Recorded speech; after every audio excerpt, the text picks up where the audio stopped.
Without further ado, please enjoy the Drowsy Chaperone.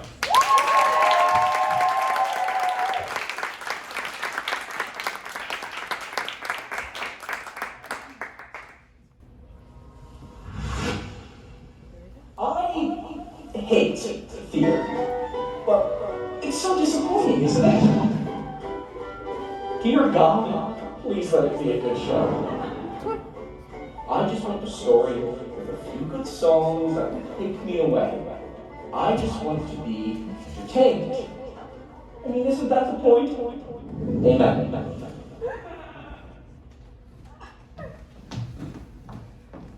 Underling! Yes, madam.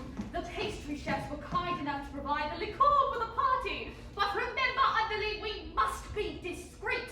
Yes, madam, it is prohibition, after all. I'm aware of that, madam. You have to use code words. For instance, if someone asks for a glass of ice water, it means they want a glass of vodka. Have you got that? Yes, madam. Are you sure? Maybe you should write it down. I understand, madam. A glass of ice water is a glass of vodka. What's a glass of ice water? Vodka. Ice water? Vodka. Ice vodka. All right then. This scene. Oh well, that's settled. One less thing to do. Underling, might I have a glass of ice water? I found our meeting with the pastry chefs rather trying, and I would enjoy a refreshing glass of ice water. Your ice water.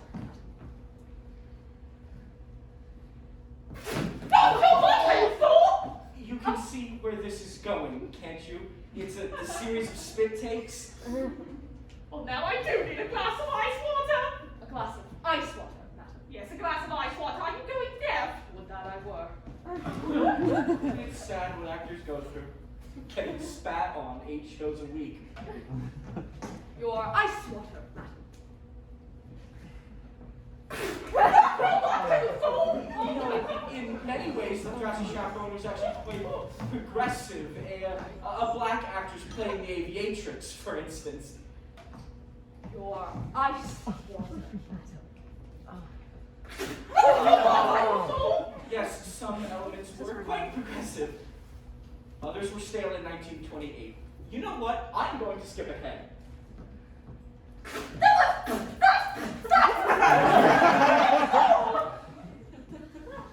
Where do you think you're going? To vote, madam. Vote?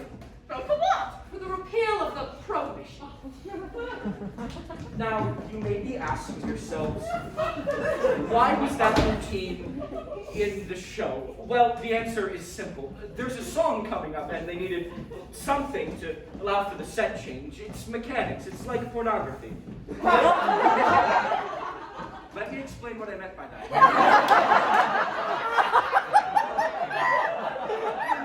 Pornography, the story is simplistic. How do I pay for this pizza? I'll do anything to pass this driver's test. The pilot and the co-pilot get bored on a transatlantic. Just twist it. I don't know, I'm just coming up with this. Anyway, my point is, we don't watch pornography for the story. As in a musical, the story only exists to connect the larger, more engaging production numbers. Anyway, what we find really exciting about musicals is watching talented performers giving it their all for our pleasure. Well, that's like pornography too, isn't it? It's an analogy, not a confession. In a few hours, I'm going to be Mrs. Robert Martin. Oh, my head is spinning. Yes, life is a mad whirlwind. This is actually a really interesting scene. This is the only time that Jade Roberts and Beatrice Stockwell were alone together on stage. Jade Roberts was an emerging star, but Beatrice Stockwell was already well established and a force to contend with it. I feel such apprehension, though I suppose that's normal given the circumstances. Why don't you have a drink, my dear? It'll help you focus. Honestly, you can't find the answers to all of life's problems at the bottom of a glass. Oh, of course not. Sometimes it's best to go straight to the bottle. Your ice water. Sorry, we were fresh out of olives. Good heavens, Underling, why are you sopping wet? Because I was born into poverty.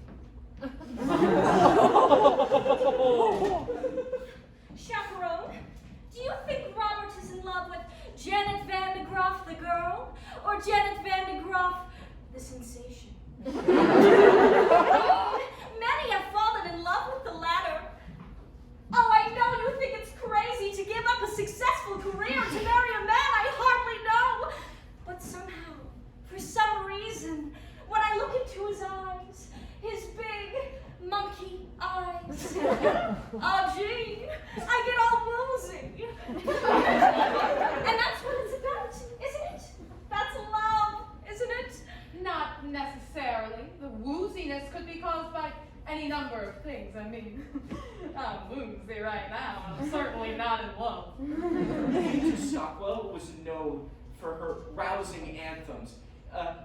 For years, she entertained and inspired with her rousing anthems in every major world conflict up to and including the Falklands War. Of course, by then she was in her late 80s, so her anthems didn't so much rouse as stupefy.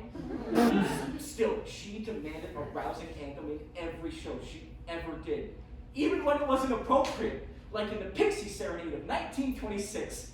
But you couldn't say no to her. That is star power. Really, you're not being the least bit helpful. Couldn't you at least allay my fears with a few choice words of inspiration? Inspiration, really, dear, that's not my forte. Yes, but if you were to stumble along life's funny journey, as we stumble along into the moon, we look here and we look there, seeking answers anyway, never sure of where to turn or to do. Still we bumble our way through life's crazy labyrinth, barely knowing left from right nor right from wrong. And the best that we can do is hope a bluebird will sing his song as we stumble along. That was quite nice, Chaperone, but I don't see how it pertains to my situation. Let me explain. It's a dismal little world in which we live. It can bore you till you've nothing left to give. 7 overrated wonders, 7 underwhelming seas, 6 excruciating continents, Antarctica. Oh, please. Antarctica, oh please. Still, you mustn't let it lick on this planet. Oh, so bland. Keep your eyeball on the highball in your hand. As we stumble along life's crowded dance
anthem about alcoholism. I mean, that's what I love about her. She just does what she wants, regardless of the needs or concerns of others. My mother was like that. Well,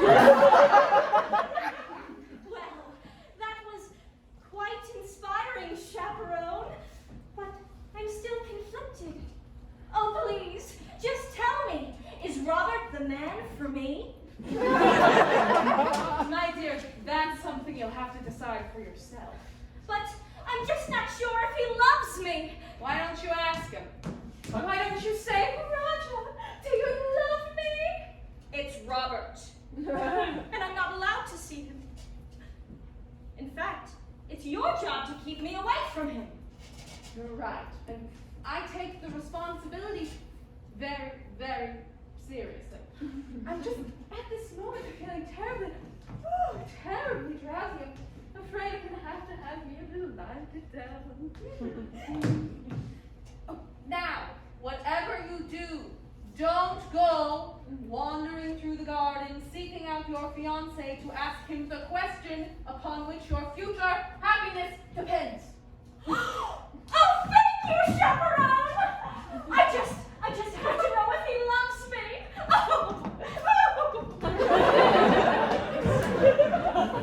Oh, love, it's wasted on the young. When you're old enough to know what to do with it, it's nowhere to be found.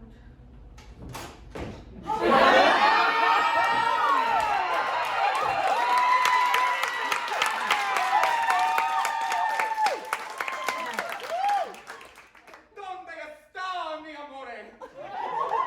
Here's Aldolpho to seduce the bride. I am Aldolpho.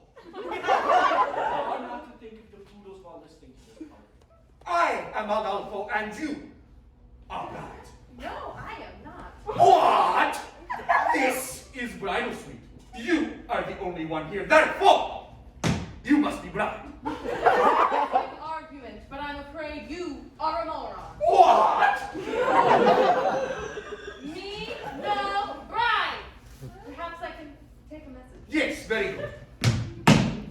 Dear Von de GRAAFF, I must make love to you and transport you to a place of ecstasy.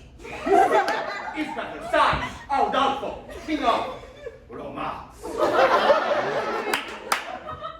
Well, you saw through my little ruse. You found me out. Ah, so you are the bride. Apparently, yes. We must make love. I could do worse. Take me out. No, no, no. Not Aldolphus, Aldolpho. You must say the right name for when we are making love and you are screaming. You must say.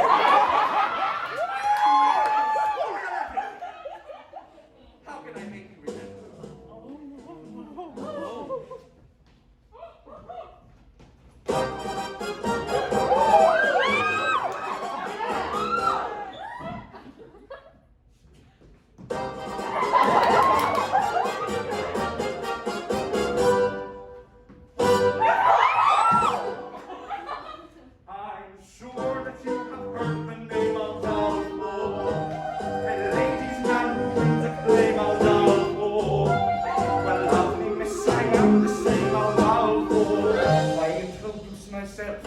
I am Aldolpho.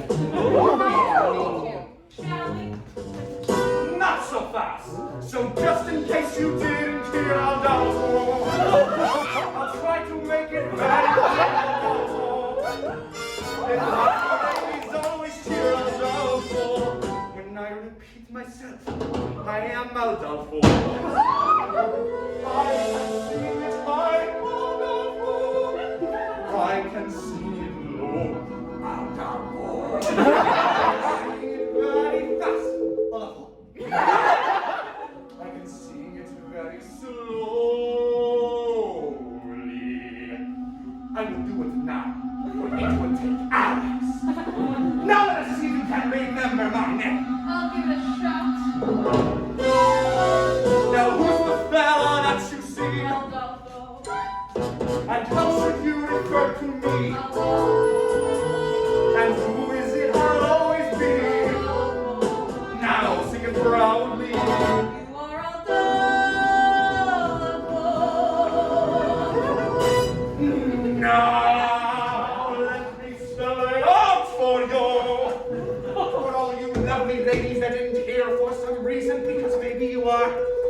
hard of hearing, something, I don't know.